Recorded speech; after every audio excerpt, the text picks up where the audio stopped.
ओम सजात्म स्वरूप परम गुरु शुद्ध चैतन्य स्वामी ने नमः।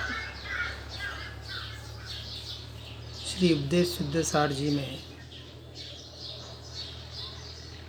पर्याय का स्वरूप गाथा 390 में बताते हुए कह रहे हैं कि गुणों के परिणमन को अर्थात विकार को पर्याय कहते हैं।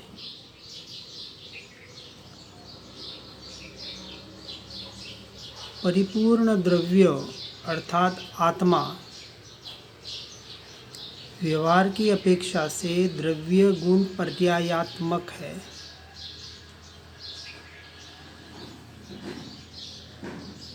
एक द्रव्य के अर्थात आत्मा की अपेक्षा से जीव के मेरे अनंत गुण है, इन्फिनाइट, अनकाउंटेबल, और एक एक गुण की अनंत पर्याय।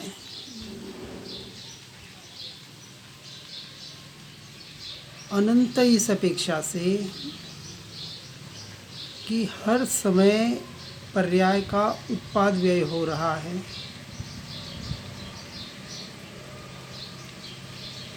एक समय में एक पर्याय उत्पाद होती है, तब एक पर्याय नष्ट होती है।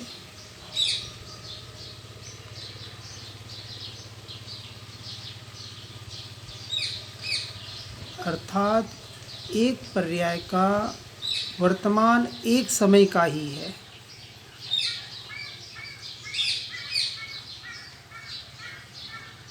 ऐसे जो गुणों के परिणमन हो रहे हैं, जिसे विकार कहा निश्चय की अपेक्षा से, उस द्रव्य की चाहे जीव की हो चाहे जड़ की हो, उद्गल की हो, उस समय की अवस्था उसे पर्याय कहा। पर्याय निरंतर परिणमित हो रही है, और जो परिणमित हो रही है वो मेरा अर्थात आत्मा का अर्थात द्रव्य का स्वभाव कैसे हो सकता है? वह विभाव है। स्वभाव में तो कुछ होता ही नहीं है।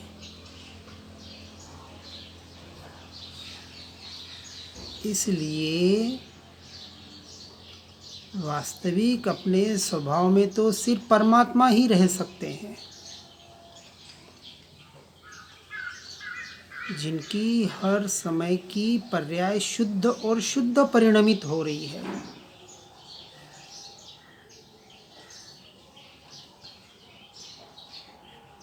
व्यवहार की अपेक्षा से यदि उदाहरण से देखें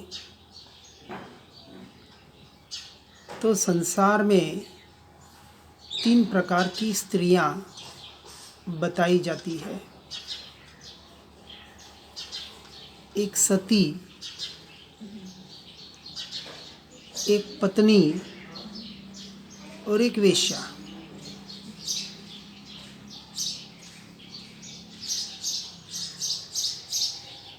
अर्थात जिस स्त्री को पर पुरुष के प्रति स्नेह तो होता है, राग तो होता है, परंतु उसमें पूर्णतः एकत्वपना नहीं होता है।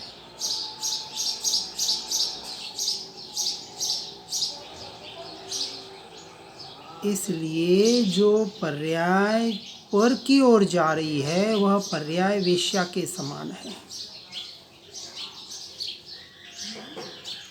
सप्त व्यसन में परस्त्री गमन और वेश्यागमन 2 व्यसन बताए।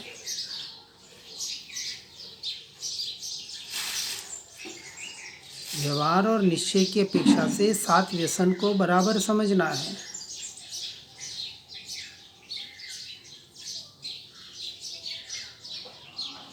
अब यहाँ निश्चय की अपेक्षा से इस उदाहरण को लागू करना है।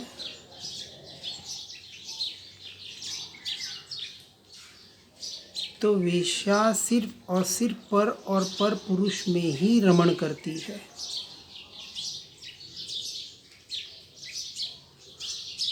दूसरी कैटेगरी आती है पत्नी की।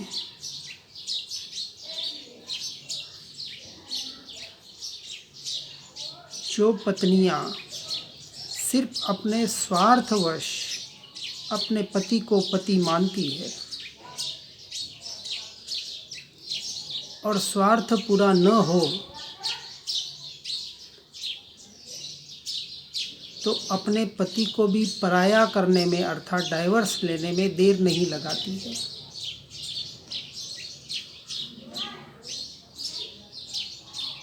या मजबूरी में रहना पड़े तो बात अलग है, परंतु पति के प्रति समर्पित जो नहीं है,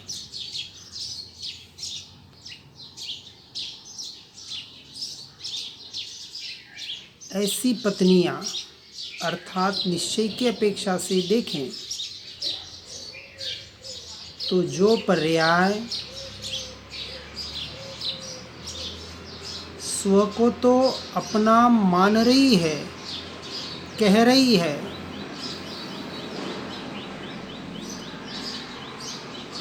क्योंकि जो हम पढ़ रहे हैं, सुन रहे हैं इतने सालों से, उससे इतना तो निर्णय होता है कि मैं आत्मा ही हूँ, अन्य में कुछ भी नहीं हूँ। परंतु जो समर्पण आत्मा के प्रति, अपने स्व पुरुष के प्रति होना चाहिए, बिना किसी आशा के, बिना किसी अपेक्षा से, बिना किसी स्वार्थ के, वो नहीं हो पाता। अर्थात पर की भी रुचि पड़ी हुई है।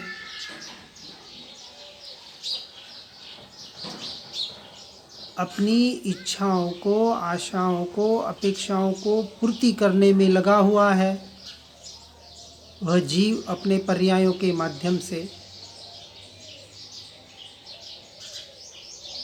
उसे भी अपनी वास्तविक स्वपुरुष का, अपने पति का, यहाँ देखे तो अपनी आत्मा का परिपूर्ण श्रद्धान नहीं हुआ है, अधूरा है, अभी वो झोले खा रहा है।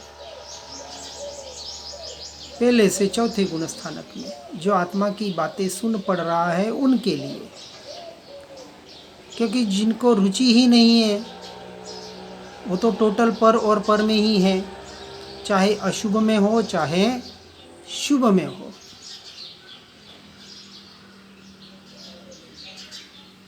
तो वो तो पत्नी की कैटेगरी में भी नहीं आते हैं। और तीसरी कैटेगरी जिसे व्यवहार में सती कहा जाता है, कि जिसका संपूर्णतः समर्पण एकमात्र अपने पति के प्रति होता है। सपने में भी पर पुरुष के प्रति, पर के प्रति किंचित भी भाव आ जाए तो वह दुखी होती है। वास्तविक आता ही नहीं है, उसे सती कहा। जो पर्याय सिर्फ और सिर्फ अपने द्रव्य को, अपने पुरुष को, अपनी आत्मा को ही चाहे, अन्य में जाए ही नहीं, और जाए तो उसका खेद करके तुरंत वहाँ से लौट के वापस स्व में आ जाए।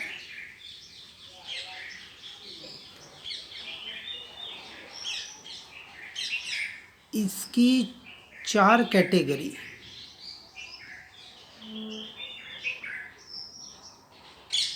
चौथा गुण स्थानक, 5वां गुण स्थानक, 6ठा गुण स्थानक और 13वां गुण स्थानक।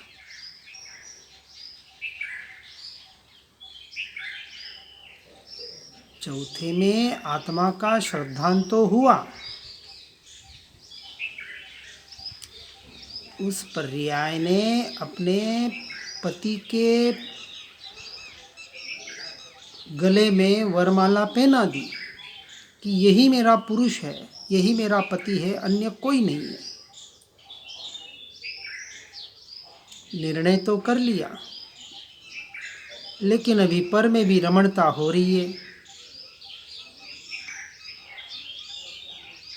दर्शन मोह तो छूट गया, लेकिन चारित्र मोह में कमजोरी है, चौथे में पूरी कमजोरी है।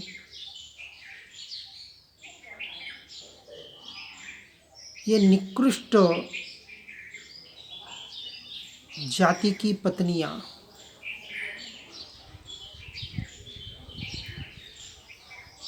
श्रद्धान तो हुआ, लेकिन उस परम पारिणामिक भाव के प्रति संपूर्णतः रुझान नहीं हुआ।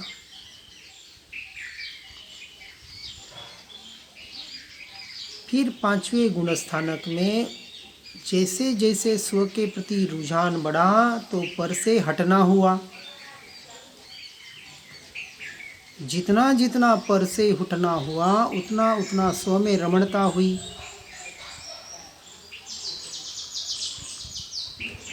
ये मध्यम कैटेगरी की पत्नियां, पर्याय, यहाँ पत्नी का अर्थ पर्याय। ये पांचवा गुणस्थानक देशवीरती और देश चारित्र का।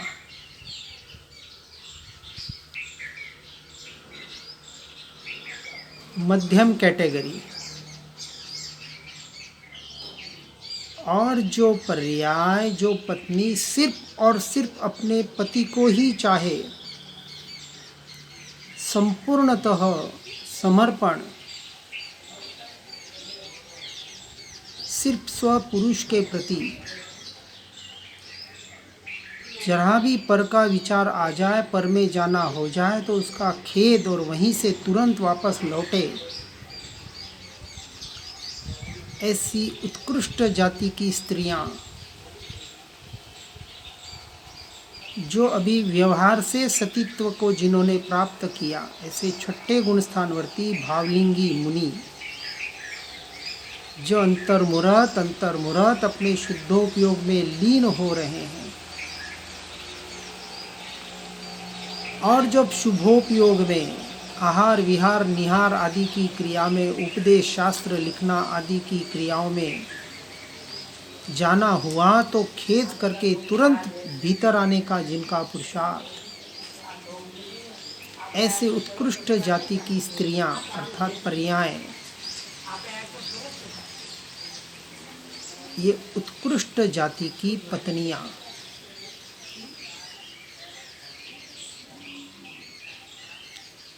और ऐसे उत्कृष्ट पर्याय जब अपने स्व में अनंत काल के लिए लीन होती है, अपने स्वरूप में, स्वभाव में, अपने स्व पुरुष में,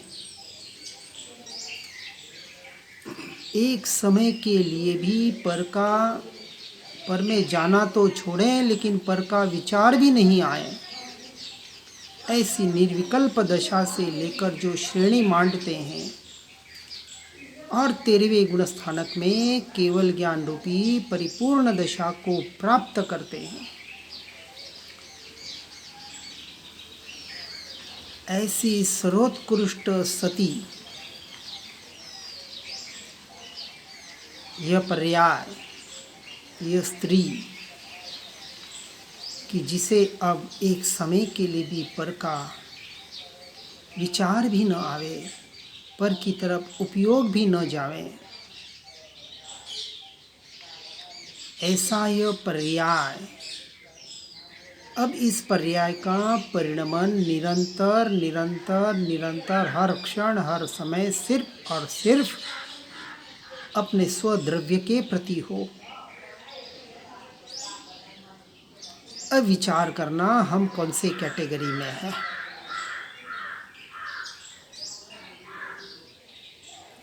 स्व की रुचि कितनी और पर की रुचि कितनी, स्व में रहना कितना और पर में रहना कितना। अरे हम दिन भर पढ़ते हैं, सुनते हैं, पढ़ना सुनना ये धर्म नहीं है। साधन जरूर है, बहुत अच्छी बात है, परंतु पढ़कर सुनकर स्व में ठहरना कितना हुआ, स्व में रहना कितना हुआ, अपने उपयोग को स्व की ओर वास्तविकता में ढालना कितना हुआ, स्वभाव का भावभाषण कितना हुआ, इसका साथ में चिंतन विचार करें। और पर द्रव्य पर भावों के प्रति अनासक्त भाव कितना हुआ, पर की रुचि कितनी छूटी, पर में रहना कितना खटक रहा है, ये संसार की खटक लग रही है या नहीं, इसका भी साथ में जरूर विचार करें।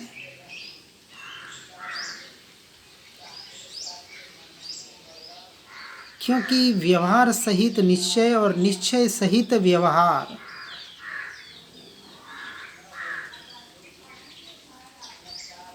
दोनों का यथार्थ रूप से समन्वय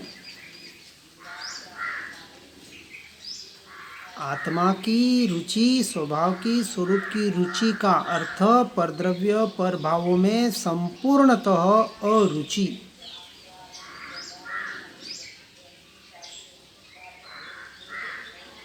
यदि पर में अरुचि नहीं हो रही है, पर से छूटने का भाव नहीं हो रहा है, मात्र भाव नहीं, अपनी अवस्था के अनुसार वह छूटता है। हमें तो बहुत भाव होते हैं, अब 80 साल के हो गए और भाव करते बैठ रहे हैं,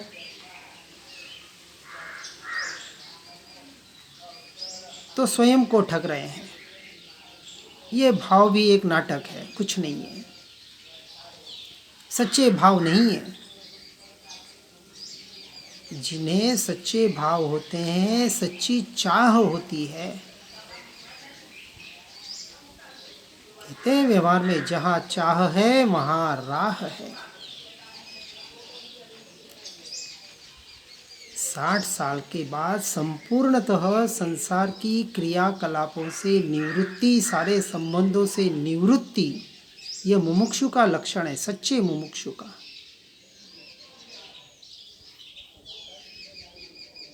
अभी क्या करें, करना पड़ता है, ऐसे शब्द कहने वाले स्वयं को ठग रहे हैं। उन्हें अभी पर में रुचि पड़ी हुई है, स्व की रुचि नहीं आई है। विचार करना, ऐसा सर्वोत्कृष्ट मनुष्य जन्म और ऐसा सर्वोत्कृष्ट मार्ग मिला, इससे बड़ा पुण्य का उदय और तीनों लोक में, तीनों काल में ऐसा अपूर्व अवसर शायद ही फिर मिले। और मिल भी जाए और उसका फिर सदुपयोग न करें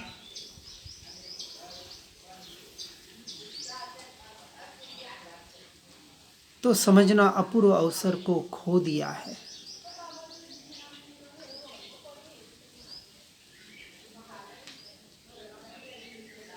बार बार परमात्मा से मांग रहे हैं, लेकिन जो मिला है उसका तो उपयोग नहीं कर रहे हैं।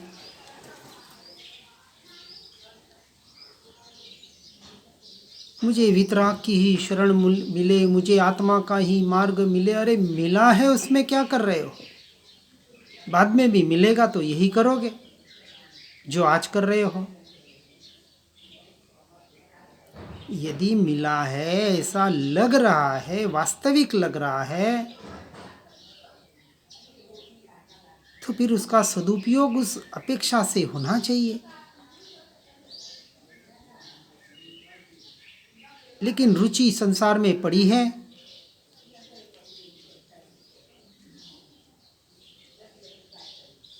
और अपने को आत्ममय मान रहे हैं। इसलिए ये जो परिणमन, जिसे परिणमन की रुचि है, पर्याय की रुचि है, पर की रुचि अभी तक अंश मात्र भी है,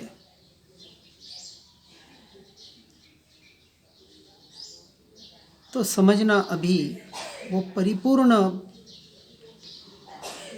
दृढ़ता, परिपक्वता जिसे कहते हैं, दृढ़ निर्णय, अटल श्रद्धान, सच्चा सम्यक दर्शन,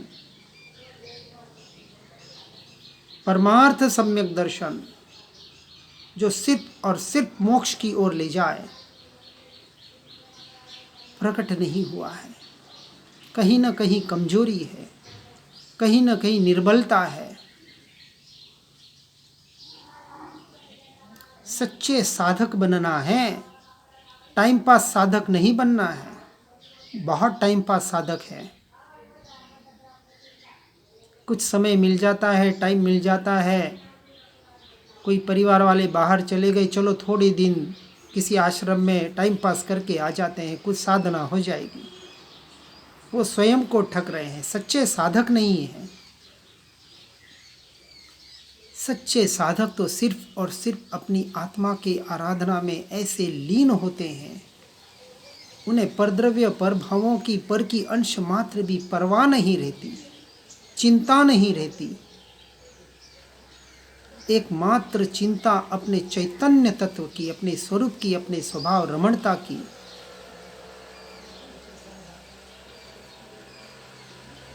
इसलिए पर्याय दृष्टि को हटाकर द्रव्य दृष्टि करने का निरंतर निरंतर निरंतर प्रयास और पुरुषार्थ करें। यही हर साधक की सच्ची साधना बनी रहे।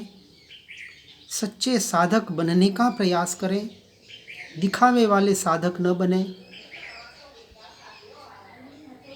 दिखावे वाले बाहर से मान प्रतिष्ठा चाहते हैं, और सच्चे साधक एकांत में जाके सर्वसंग परित्याग करके निवृत्ति क्षेत्र में रहकर सिर्फ और सिर्फ अपनी साधना और आराधना में मग्न होते हैं।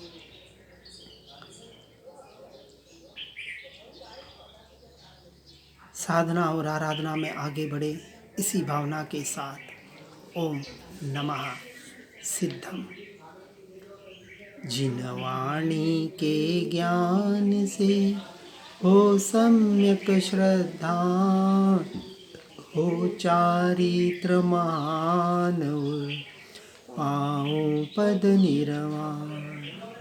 स्यदवाद नय षट द्रव्य गुण पर्याय और प्रमाण का, जड़ कर्म चेतन बंध का, अरु कर्म के अवसान का।